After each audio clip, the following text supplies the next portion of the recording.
हो ही नहीं सकता, क्योंकि हम तो बचपन से साथ हैं। मैं और विक्रांत एक दूसरे को बचपन से जानते हैं और हमारा रिश्ता सिर्फ इस जन्म का नहीं, बल्कि जन्मों जन्मों का है। इस पर सामने वाला कहता है, मैं तुम्हारी इन बातों पर बिल्कुल विश्वास नहीं करता। मन्नत बिना डरे जवाब देती है, मत मानिए, आपके मानने या न मानने से सच नहीं बदल जाएगा। सच वही रहेगा जो हमेशा से था। सीरियल मन्नत में अब कहानी बेहद दिलचस्प मोड़ पर पहुंच चुकी है। आने वाले एपिसोड में मेहंदी का फंक्शन पूरे जोरों शोरों से चल रहा है। घर में हर तरफ खुशियों का माहौल है, मेहमान मौजूद हैं, संगीत बज रहा है और सभी शादी की तैयारियों में व्यस्त है। लेकिन इस खुशी के माहौल के पीछे कई बड़े राज छिपे हुए हैं, जो किसी भी समय सबके सामने आ सकते हैं। विक्रांत लगातार कोशिश कर रहा है कि मन्नत उससे दूर रहे। उसे डर है कि अगर मन्नत उसके आसपास रही तो उसके अतीत की सच्चाई कहीं सामने न आ जाए। दूसरी तरफ मन्नत ने भी फैसला कर लिया है कि वह किसी भी कीमत पर पीछे नहीं हटेगी। उसे पूरा विश्वास है कि एक दिन विक्रांत को सब कुछ याद आ जाएगा और उनका रिश्ता फिर से पहले जैसा हो जाएगा। मेहंदी के फंक्शन के दौरान विक्रांत मौका देखकर मन्नत को किचन में बुलाता है। वहां वह गुस्से में कहता है, मुझे अच्छी तरह पता है कि तुम क्या करने की कोशिश कर रही हो। तुम मेरी याददाश्त वापस लाना चाहती हो, लेकिन ऐसा कभी नहीं होगा। बेहतर होगा कि तुम यहाँ से चली जाओ और दोबारा मेरे सामने मत आना। मन्नत उसकी आंखों में आंखें डालकर जवाब देती है, मैं कहीं नहीं जाने वाली। चाहे तुम कितनी भी कोशिश कर लो, मैं इस बार पीछे नहीं हटूंगी। जब तक तुम्हें पूरी सच्चाई याद नहीं आ जाती, मैं तुम्हारा साथ नहीं छोड़ूंगी। अब तुम्हें जो करना है कर लो। मन्नत की यह बात सुनकर विक्रांत पूरी तरह परेशान हो जाता है। वह मन ही मन सोचने लगता है, यह लड़की आखिर मानती क्यों नहीं। जितना इसे दूर करने की कोशिश करता हूँ, यह उतनी ही मजबूती से वापस आ जाती है। आखिर इसके इरादे क्या हैं?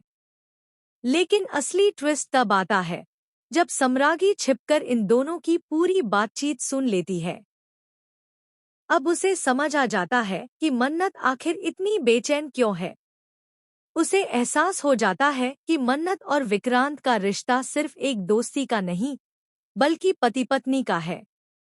मन्नत लगातार विक्रांत की खोई हुई याददाश्त वापस लाने की कोशिश कर रही है, ताकि वह अपनी असली पहचान और अपना बीता हुआ जीवन याद कर सके। यह सच जानने के बाद सम्रागी के पैरों तले जमीन खिसक जाती है। वह समझ जाती है कि अगर विक्रांत को सब कुछ याद आ गया, तो उसकी शादी मान्यता से कभी नहीं हो पाएगी। इसलिए वह तुरंत एक नई साजिश रचने का फैसला करती है।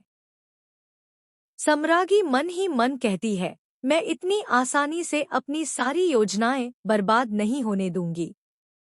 विक्रांत सिर्फ मान्यता का होने वाला पति है और उसी से शादी करेगा। चाहे मुझे इसके लिए कोई भी चाल क्यों न चलनी पड़े, मैं मन्नत को कभी सफल नहीं होने दूंगी। मैं इन दोनों को दोबारा एक नहीं होने दूंगी। अब सम्रागी मन्नत के खिलाफ नई नई चालें चलने की तैयारी में लग जाती है। दूसरी ओर मन्नत भी हार मानने वालों में से नहीं है। वह हर हाल में विक्रांत को उसकी सच्चाई याद दिलाना चाहती है। दोनों के बीच शुरू होने वाली यह जंग अब पहले से कहीं ज्यादा खतरनाक होने वाली है। इसी बीच संभावना है कि मेहंदी के फंक्शन में कोई ऐसा बड़ा हादसा या खुलासा हो जाए, जिससे पूरे परिवार के सामने कई छिपे हुए राज उजागर हो जाएं। अगर विक्रांत की याददाश्त लौटने का कोई छोटा सा संकेत भी मिल गया, तो शादी की सारी तैयारियां रुक सकती हैं और कहानी पूरी तरह नया मोड़ ले सकती है। अब सबसे बड़ा सवाल यही है कि क्या मन्नत अपने प्यार को वापस पाने में कामयाब होगी? क्या विक्रांत को अपनी पुरानी यादें लौट आएंगी? या फिर सम्रागी अपनी नई साजिश में सफल होकर मन्नत को हमेशा के लिए विक्रांत की जिंदगी से दूर कर देगी? आने वाले एपिसोड में जबरदस्त ड्रामा, बड़े खुलासे और कई चौंकाने वाले ट्विस्ट देखने को मिलने वाले हैं। आपकी क्या राय है? क्या इस बार मन्नत जीतेगी या सम्रागी अपनी चाल में कामयाब होगी? हमें कमेंट करके अपनी राय जरूर बताइए। ऐसी ही लेटेस्ट टीवी सीरियल अपडेट्स और आने वाले ट्विस्ट सबसे पहले देखने के लिए हमारे चैनल को लाइक करें, शेयर करें और सब्सक्राइब करना बिल्कुल न भूलें।